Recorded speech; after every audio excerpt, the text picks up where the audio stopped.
บายดีทุกคนที่กำลังติดตามมักชมเนาะยินดีต้อนรับสู่ซองอาคาน้อยวันนี้อยู่กับไฟคำศรีคือกลับมาอีกแล้วกับ EP 2เนาะคือการนักนกลงมากินน้ำโดยเก่าติดหนูเนาะคือถ้าผู้ใดได้เบิ่งคลิปที่ลงไปเมื่อวานบ่มื้อซืนบ่เนาะนั่นแหละมาต่อจากตัวนั้นเลยเพราะว่าเขา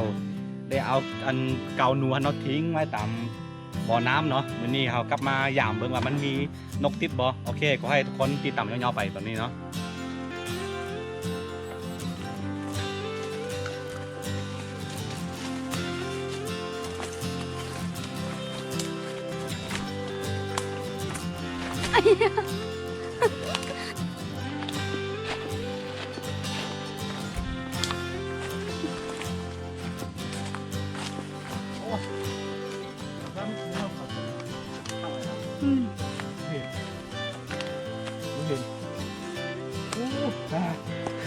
ตัวนึงนี่ทึกตัวหนึ่งแล้วตายแล้วนี่อ๋อสองตัวหนึ่งคนลุดไปแล้วนี่สองตัวแล้วแต่บุหัวตัวหนึ่งมันหายไปทั้งใดข้างไหนอยู่โอ้ซอกอีกตัวหนึ่งนี่ทุกคนมันน่าจะล้นเนาะจะกระเด็นออกได้ตัวเดียวเฮ้ตัวหนึ่งมันหายไปทั้งใดมันทึกสองตัวเนาะแต่ว่าเห็นได้ตัวเดียวนี่หากินง่ายๆแบบนี้เพื่อนไม่น่าปาดเลยนะมามิจิตก็มากูบอกนี่โอ้ล้นสองตัวนะแต่ว่ามันเห็นจักตัวทึกสองตัวแต่ว่าบุ้งไหมนี่อันนี้ตัวหนึ่งแต่บุหัวมันหนีไปทางใดมันรุดเนาะโอ้ยมันรุดโอ้เสียดายเอาสามตัวอุ้ยสองตัวนี่ตัวหนึ่งสองตัวสามตัวเสียดายของโอ้มันหนีไปทางใดวะแม่งอันนี้เป็นชนิดหนึ่ง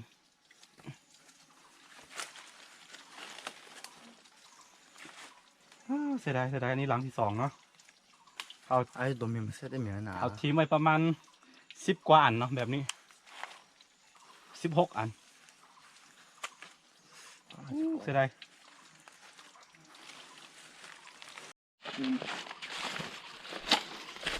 โอ้ตัวหนึ่งสองตัวนี่ตัวหนึ่งแล้วก็ตัวที่สองตายนี่ยังว่าท่านตายเลยคือว่าออกกันหน่อยนี่ตัวที่สอง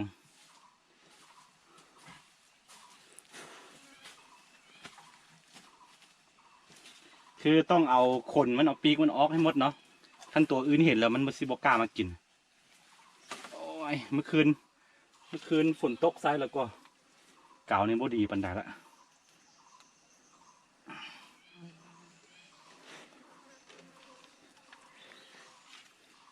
ถ้าตัวไปดูถ่ายเลยโอ้ยตัวนึงอีกแล้ว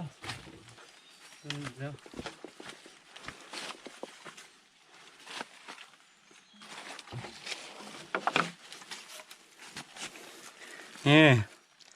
โอ้โห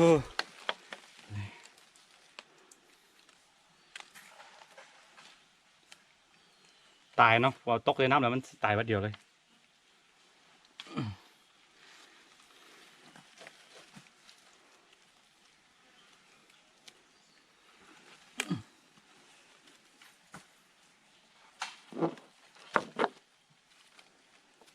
ต้องเอาปีกมันเอาขนมันออกให้หมด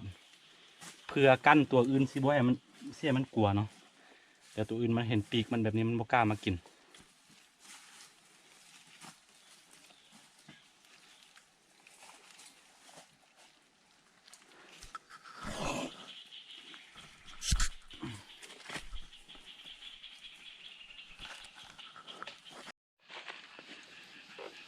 นี่อันนี้คือตัวข้างเข้าแล้วว่าตัวเจียนี่ก็บ่กล้ากินเพราะว่าส่วนนี้มีคนกำลังอันนั้นเนาะสงสัยว่า โควิด-19 มาจากตัวนี้ เป็นตัวน้ำเชื้อ 这还没完了他别的是在呢 นะ 这还没完了这正在呢 ใช่ 那不超这个没呢 นะ 这个 keep ลงไหมกูพอดี อ่ะโอ้อีกตัวหนึ่งแม่ยังไม่ทันตาย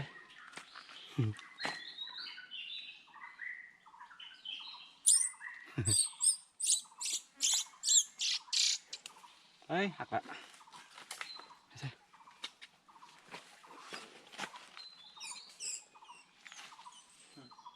哎呀，但你还里面还，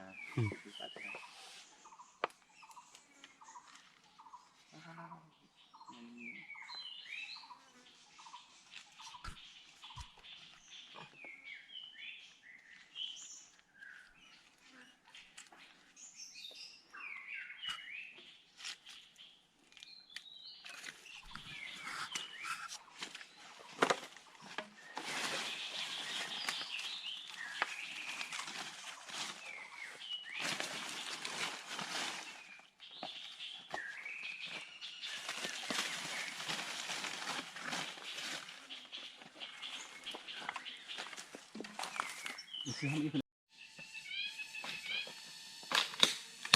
Yes. Yes. ไม่ได้เขาลงเลยไอ้ที่จะ เนี่ยบูว่ามันเป็นมาร์กมันอย่างเนาะ ไอ้เจ๊สิไอ้เจ๊เขาอะไร อู้จ่ายถึงแล้วจ้ะมันจะกินได้ไหมโอ้ยเยอะจังเลยเปรี้ยวเปรี้ยวส้ม ไอ้เจ๊ใจจะมีอะไรชิ้นเนี้ย ไอ้เจ๊ได้ซื้อยาละที่จ๋า ไม่รู้จัง นับด้วย โอเคทุกคนตอนนี้เฮาซีย่างกินเนาะรู้สึกว่าหิวข้าวแล้วอันนี้กินข้าวมื้อเที่ยง4-5 ตัวติดกาวหลังจากที่กินข้าวอิ่มแล้วเนาะเฮาสิไปโละปลาต่อเฮาสิบ่ไปเบิ่งอันนี่เนาะดักกับดักนี่เนาะเก่านี่เนาะเฮาสิไปเบิ่งอีกที่หนึ่งตอนประมาณตอนคืนประมาณ 7-8 โมงแบบนี้ตอนเดินกลับไปเนาะแบบตัวนี้เฮาสิเฮ็ดกินสิย่างกิน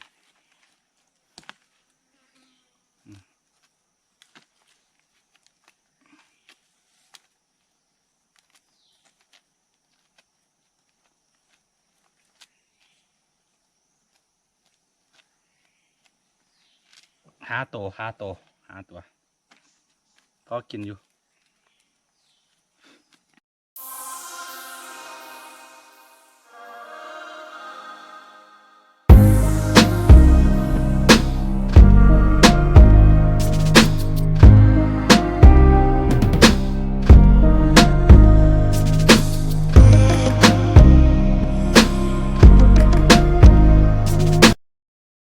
ใกล้ๆจะสุกแล้วแหละ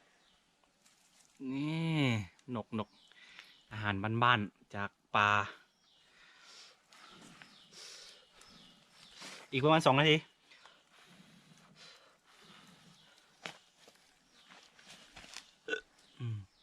หิวแห้งคือหลังจากเขากินข้าวอิ่มแล้วเนาะเขาสิไปโละปลาสิเข้าปลาไปแล้วก็ขากลับเขาจึงแวะไปเบิ้งโตเก่าที่เขาวางไว้ทีละจุดเนาะบุหัวาสิมีตัวทึกสิมีนกทึกบ่เนาะยังบ่แน่คือกันคือเมื่อวานเมื่อคืนฝนตกเนาะฝนตกในรอบ7 เดือนอยู่บ้านค่อยบ่ได้ฝนบ่ตกมานานหามาตกช่วง2 วันที่แล้วตกกับบ่หลายน้อยเดียว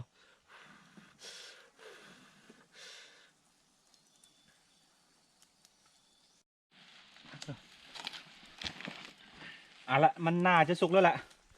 ตอนนี้กินข้าวกันรู้สึกหิว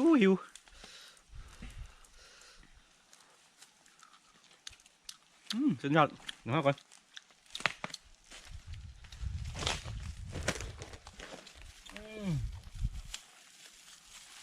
มาทำกัน3 คนมาทำกัน3 คน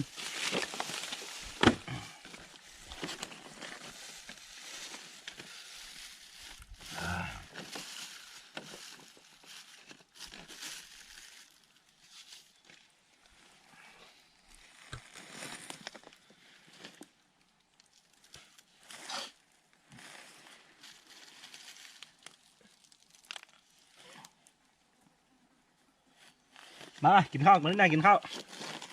กินข้าวอยู่ปลากินนี่ยังก็แซ่บแบบอีหลี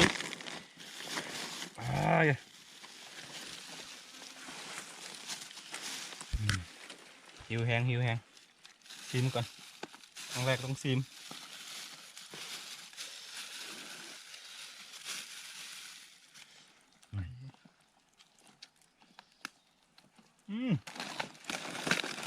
สุดยอดเดี๋ยวทุกคนชิ้นนกจะดูขึ้นมาแดนมั้งมันเยอะแน่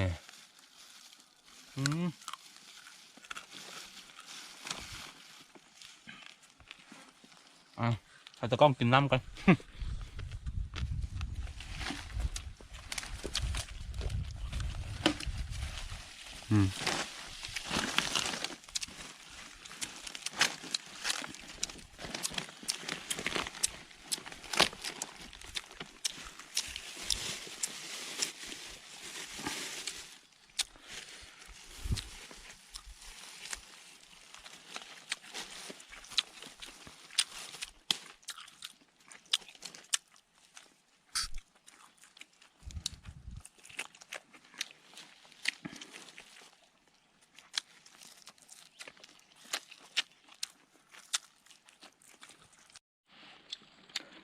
คือกลายเป็นพิธีกรรมอันนึงไปเนาะเวลาเข้าปลากันบ่ได้กินข้าวแล้วรู้สึก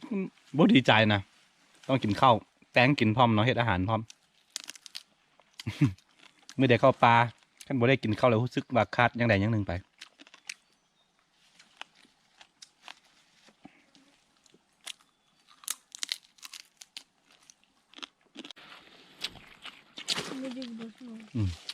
อิงก็ก้อย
คือตอนนี้กินข้าวอิ่มแล้วเนาะ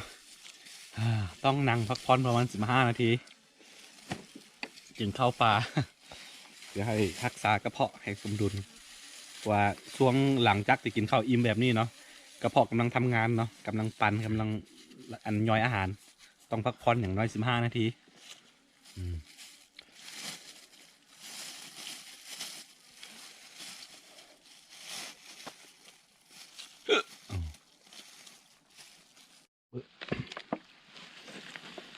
คือสิ่งสำคัญเวลาก่อไฟอยู่ปลาต้องดับเนาะ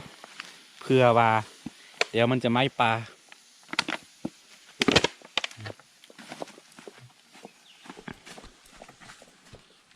โอเคสำหรับคลิปนี้ก็คือจะมีประมาณนี้เลยเนาะคันผู้ใดมักแล้วก็อย่าลืมกดไลค์กดติดตามซองอาคาน้อยเนาะเผื่อบ่พลาดวิดีโอใหม่ๆจากซองอาคาน้อยตอนนี้เราสิเข้าไปปลาไปโลกปลาแล้วกลับมาไปเบิ้งก่าวที่เราวางไว้แต่จุดเนาะอีกทีหนึ่งแต่ว่าสำหรับคลิปนี้สิจบอยู่นี่ก่อนโอเคแล้วพบกันใหม่ในคลิปหน้า